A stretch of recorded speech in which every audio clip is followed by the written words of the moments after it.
Welcome to the show, everyone. Christian Jackson here with special guest Ashley Hodge. He's the co-owner of Sikkim 365. He is our Baylor expert for today. Ashley, thank you for being here with me. Hey, good to be on, Christian. So, as we see in the background, Baylor defeating Gonzaga for the 2021 national title. Since then, Baylor's still been, you've still got Scott Drew. You're still pumping out 20-win seasons and making the tournament and getting good seeds in the tournament. Last year, not as much, but no second weekends since that title, and defensively, since Jerome Tang left, has really been different. But you still got a whole new roster coming in this year. Scott Drew still at the helm, and I know Ron Sanchez is coming in as help on the staff as a defensive coordinator. Tell me kind of just a reaction to the offseason, kind of what Scott Drew's approach was, because this is just a whole turnaround for Baylor. Yeah, it's very unusual in this for Scott Drew, especially because he's had so much continuity, but no returning players. The only one that was on the roster at the end of the season last year was Cam Carr, and he was redshirting, transfer from Tennessee. But it's interesting. They moneyballed it, so to speak. They really tried to take more of a Florida Gator approach. There's been some good articles written about how Florida emphasize stocks, steals and blocks and wingspan and defensive flexibility. And so I think Baylor really emphasized that in the transfer portal and in constructing this roster. The strength of the team is the wings.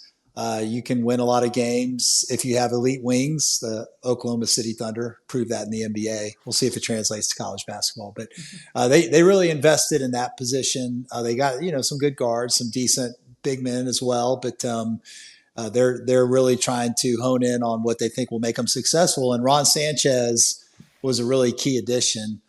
I think some of the college basketball observers have been surprised that like Ken Palm rated the Bears number 17.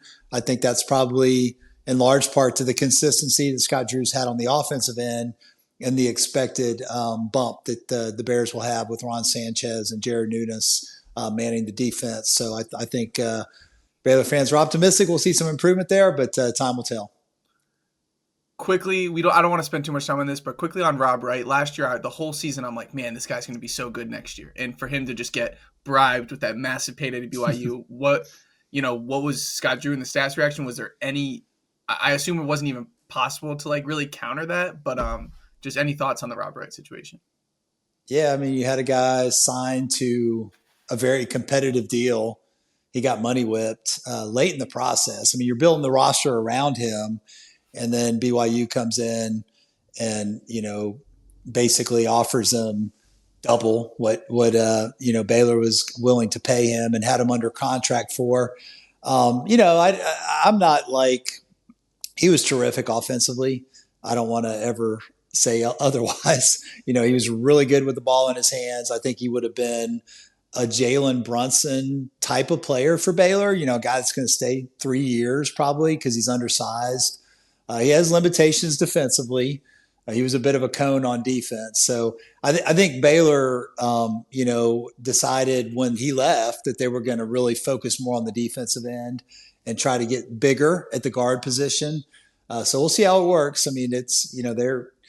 I was watching them in Germany go for a gold medal. They didn't have their full roster, but they were up 26 in the gold medal game against Brazil, and Brazil employed a full court press defense and really rattled the Baylor guards. So now they were without Tunde Yesufu, they were without Michael Ratai, they were without some key pieces, some foreign guys, but still, that's a big concern. And Rob Wright would be a guy that would have really helped in that situation. So that may be their Achilles heel, but they got plenty of time to work on that. Let's start with Tunde Yesufu.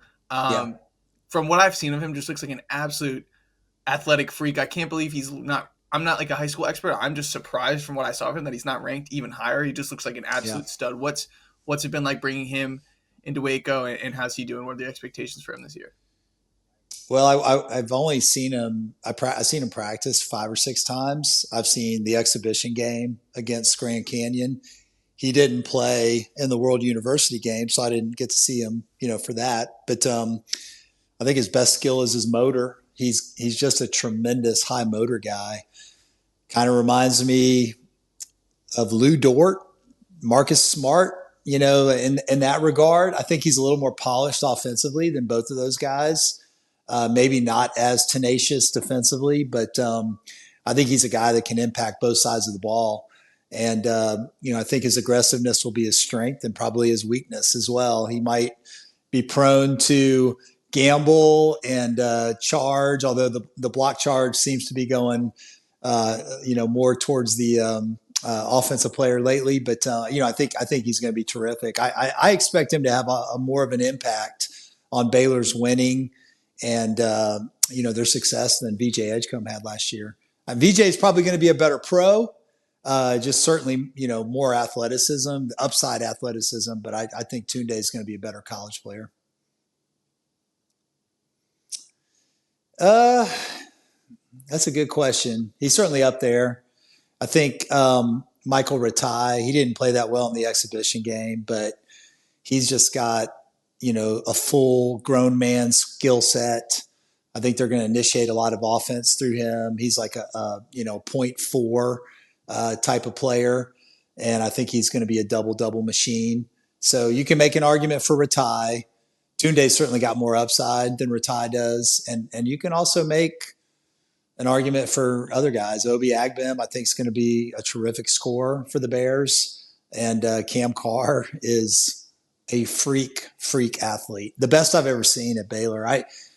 VJ Edgecombe is in that category. Perry Jones back in 2011, 2012 was in that category. But, Cam Carr is special in that regard. He can get up to 12 feet.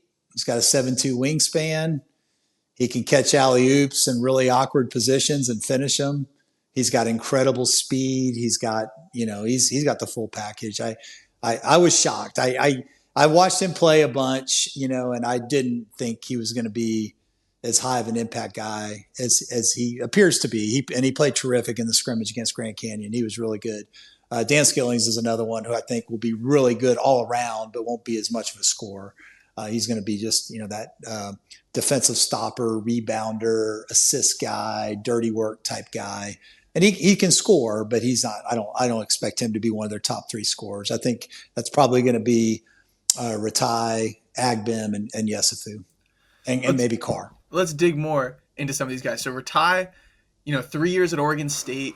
Last year, his usage it just really went up and just had some huge games. Like he had 30 against Santa Clara, had 29 in a win over Gonzaga, had 29 against San Diego. Like just had some really big games. And he's an interesting player in the sense that he's a power forward that you can kind of run your offense through if you want to. And what's interesting to me is I feel like Scott Drew has had different archetypes of power forwards, like one of them being this kind of stretch, Jalen Bridges, Jalen Celestine kind of guys of late. And for me, I felt like just vibes-based watching Baylor when those guys, it was so important to have that 4-man stretching and creating space offensively. Ratai is interesting because, yes, he can step out into the 3. That's not his best attribute. Do you expect him to kind of be, his usage to be brought down a bit and kind of that, or is he just a unique player? They're going to try to use him as an offensive hub, kind of like Oregon State did. Yeah, one thing that's really impressive about him is you look at his college progression. It's not just small leaps every year. He's taken huge leaps every year. Now, whether or not he'll do that at Baylor, that's another level. We'll see. I think, I will take a step back. He didn't play really well against Grand Canyon. I think that was an aberration. Mm-hmm. But I was told, Baylor brought in a lot of their veteran NBA players, guys like Yves Missy, Keontae George, Davion Mitchell, Jared Butler, Torian Prince. They all came back and scrimmaged this team, and Ratai was probably the best player in those scrimmages. I was told he had 11 or 12 assists, only 2 turnovers, and he's very patient. He plays with a pace that's a little bit like Tim Duncan. Now he's 3 or 4 inches shorter than Tim Duncan. I'm not trying to make that comparison, but he just plays with a calmness that Tim Duncan played with, and he's strong. He's not a great athlete. He's not going to, posterize you in traffic, but he can carve out space. He's got broad shoulders. You're not going to move him.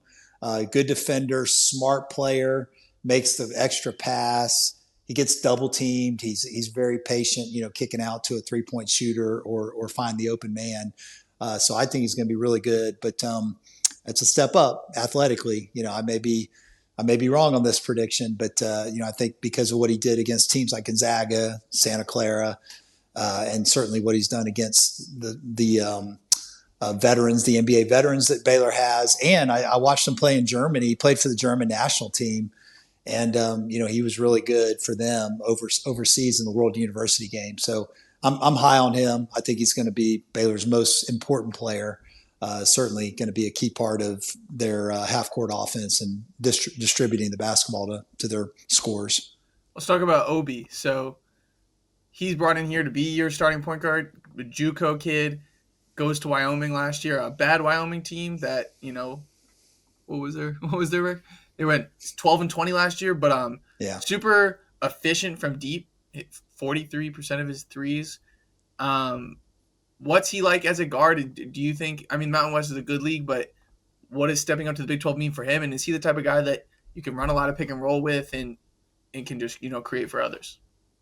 Yeah, I think so. I'm going to go watch him play in Indianapolis against Indiana next weekend, so I'll have a better idea against those types of guards. But I think he's the World University Games is the most valuable player of that tournament, and he scored in a variety of ways. He can score off the bounce. He's really good at making tough contested shots at the end of a shot clock. He's a terrific 3-point shooter. I think he's 43% at Wyoming. And keep in mind, I mean, he is drawing the best defensive player every night, and maybe like double teams a lot of times. So Wyoming was bad, and he had to make a lot of difficult into the shot clock type shots, and he was very efficient even doing that. So I think he's going to be a guy that they can rely on for a lot of scoring. I don't know about the how he's going to manage really physical defense. He's not the most physical guy. He's athletic, but he can be beat up a little bit, I think. So that's a concern. And that's the Big 12 is a brutal league. I mean, it's a war of attrition. So we'll see how he does over the course of the season. But they have other options there, and they can give him some rest. Guys like Ratai, they're Isaac Williams is a really good ball handler, not the greatest shooter in the world, but he can give him some relief, at the point guard position. JJ White is another guy that can handle the ball, came from Omaha. So, but he's gonna be asked to do a lot, and he's got to really produce, for Baylor to be good. Let's detour quickly to those two mid-major transfer guards coming in. JJ White for an Omaha team that made the tournament last year, and then Isaac Williams from Texas A&M Corpus Christi. Who is kind of higher in the pecking order, and what has their transitions been like so far to Baylor? I wish you could combine the two and make one player. JJ White can shoot it. He's really good. I mean, I think he's like 44% at Omaha as a 3-point shooter. Terrific shooter. He has a great leadership quality. So does Isaac Williams. Isaac is a freak athlete, incredible bounce. Really scores well at the rim. There are some games like he played against Purdue, picked Braden Smith up, full court the whole game, played really well against them. I think Purdue was only up 6 or 7, with 2 minutes left, and then they kind of blew it open at the end. But he's a guy that he can get to the rim on anybody. Now he's not a great shooter. I think he was like 47% from the free throw line. And so you can extrapolate that out to how he shoots in other areas, but he can make layups and he can make dunks, and he's got a bounce that's special, and he's working hard on his shooting, one of the hardest workers on the team. So I expect him to be a key player for the Bears. Who gets more time? Time will tell. JJ White, I thought, was a step slow athletically when he first got to Baylor, but he lost about 10 or 15 pounds. He really leaned up. And so when I watched him in the scrimmage, when I watched him in the latest practices, he looked a lot better, was moving a lot better. So I think that's a good sign for him, because I was, probably a little bit down on his athleticism before he lost that weight. But yeah, he looks more agile than he did earlier in the summer. I want to talk about Dan Skillings next, a guy who myself and a lot of people were really hyped on going into last season because he finished 2024 really strong. Yeah. A little Cinderella run in the Big 12 tournament for a second, had 25 against Kansas, 15 in that loss to Baylor, and then played really well in the NIT. And then last year he just gets banged up early on in the season. And Cincinnati was just a team that they were like 12th preseason in KenPom or something. And just, Yeah. they were just brutal offensively. He wasn't healthy. He couldn't score. But I think a change of scenery for him could be really nice and just getting healthy because he's a guy that, you know, a machine. Like other than like Terrence Shannon Jr., he was like a guy that like stood out to me as just a weapon in transition. Just like how do you stop this guy from getting to the rim? Obviously, you have the jump shot concerns, but just the transition, the pace with Baylor, and what he brings defensively. I'm excited for him. Tell me what the feedback has been of Dan Skillings arriving in Baylor. Yeah, I love him. They called him Baylor Dan because he seemed to save his best performances against Baylor. He was really good against the Bears. So Scott Drew is like, hey, you can't beat him. Yeah, Let's bring him on. yeah. He was. I think he's just one of those guys that probably was undervalued in the transfer market because 3-point shooting is great, but there's other parts to the game. Like he's a great offensive rebounder. Like I think he's going to be terrific in that area. I think he's a good defender, or I mean maybe great defender.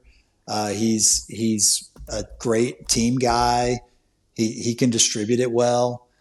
He can score at the rim. He can take you off the bounce. Like he'll make some dumb turnovers. He'll be very streaky from 3-point range. I suspect. He's not.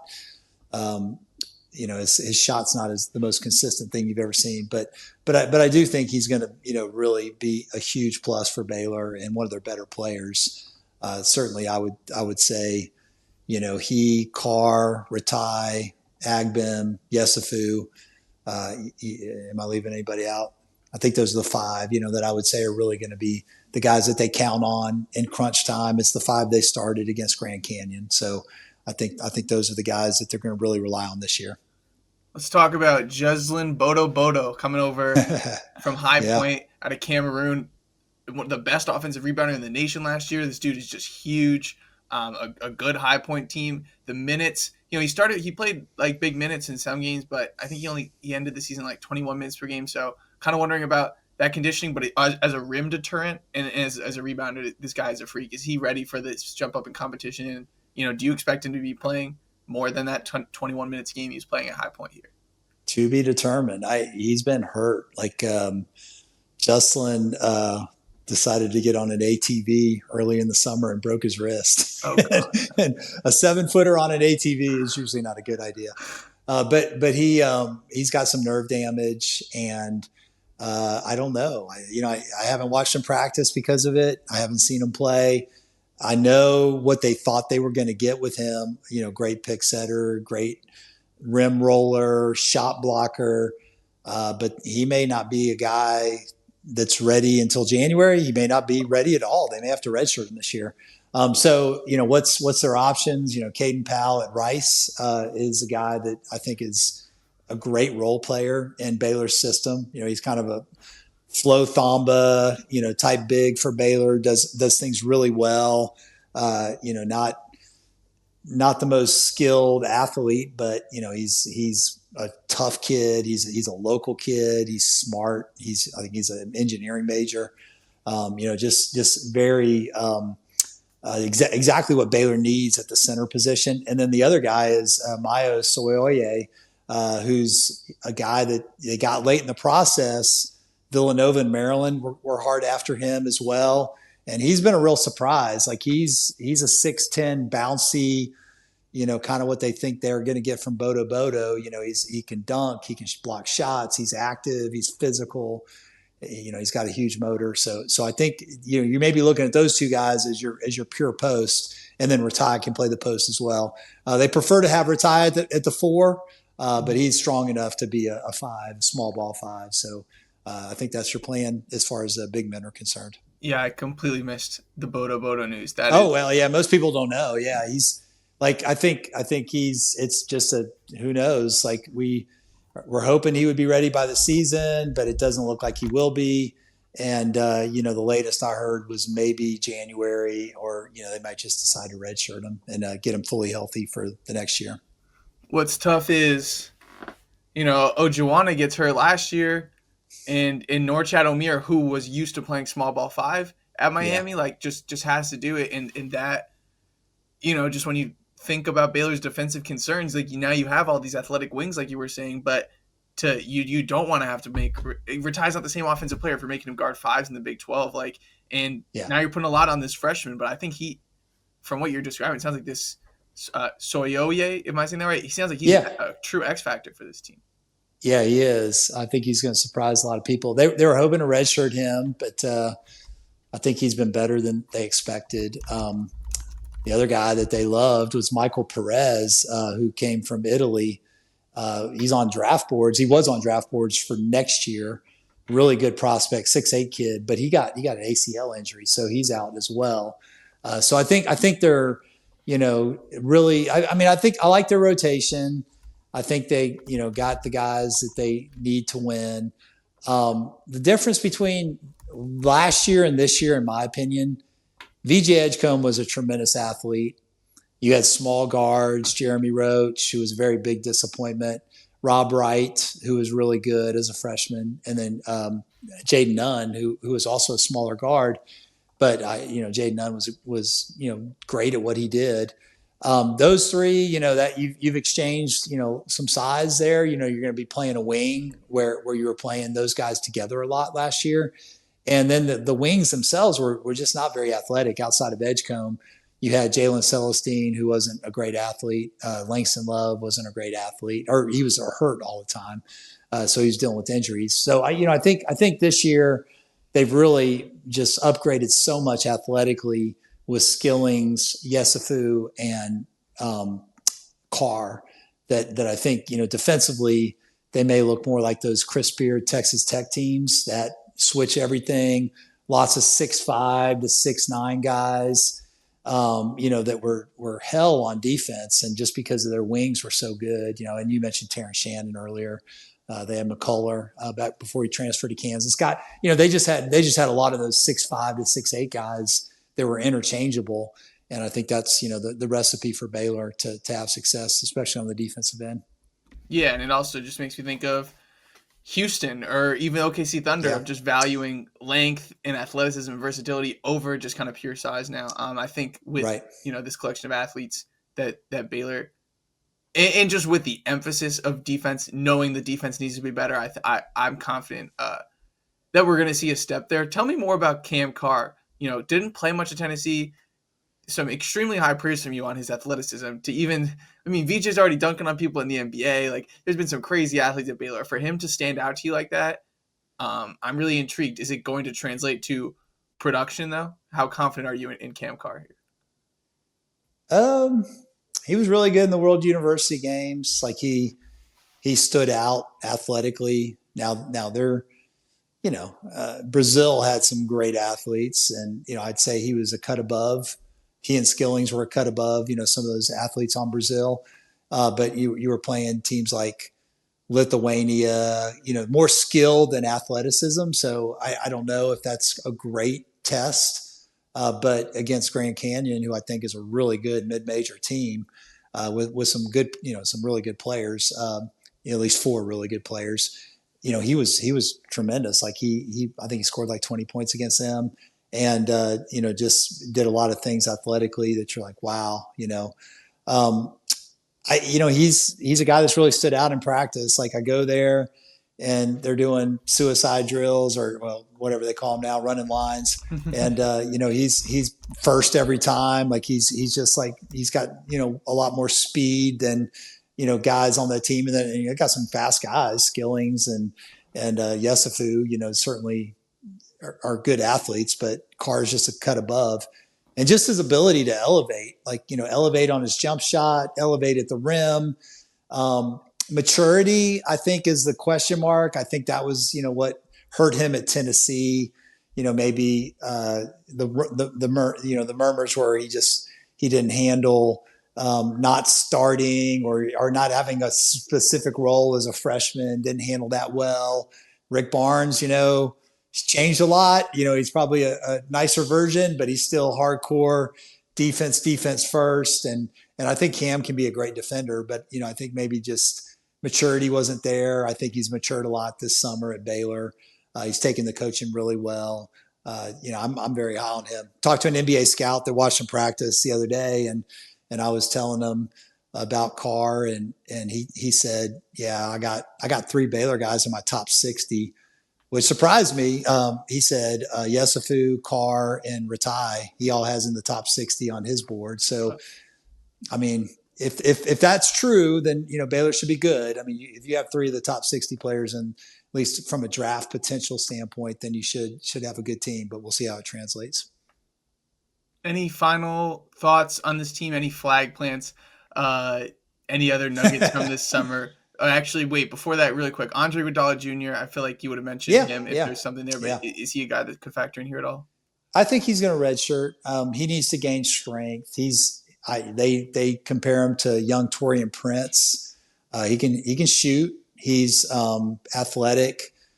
Obviously, comes from tremendous bloodlines. He just needs to get stronger. I think he needs a year in the weight room.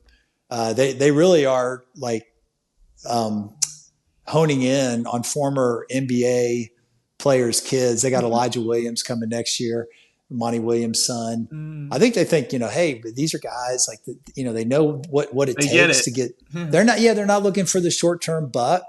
They're willing to trust the process and be patient. So I think it's a really smart recruiting strategy on Baylor's part, and certainly doesn't hurt to have those guys around the program. Helping mentor, some of the younger guys. Monty and Andre Iguodala, the dad, can really impart a lot of wisdom, to the team. So those guys are I think are for the future. I think we talked about everyone that I expect to have a major role on the team. Just seems like a really tight-knit group. It does remind me of the national championship team from a chemistry standpoint. I think it's better chemistry than I've seen in a really long time. It does kind of, give me vibes of that national championship team from a chemistry standpoint. So hopefully that translates into wins. I guess my flag plant will be Baylor will have a top 30 defense. I think Ron Sanchez is going to make that big a difference. And I think the personnel is geared. And certainly when I go watch practices, I mean, Scott Drew's had top 25 offenses almost every year since 2010 or maybe 2008. So he's been terrific on the offensive end, but they've been inconsistent defensively. But I think that's going to change with Sanchez. I think Sanchez is going to really elevate them defensively. So I think top 30 defense is in the cards for them. Love it. Really appreciate your time. There you have it. The Baylor Bears. Thanks for coming on, Ashley. Thanks, Christian. Appreciate it.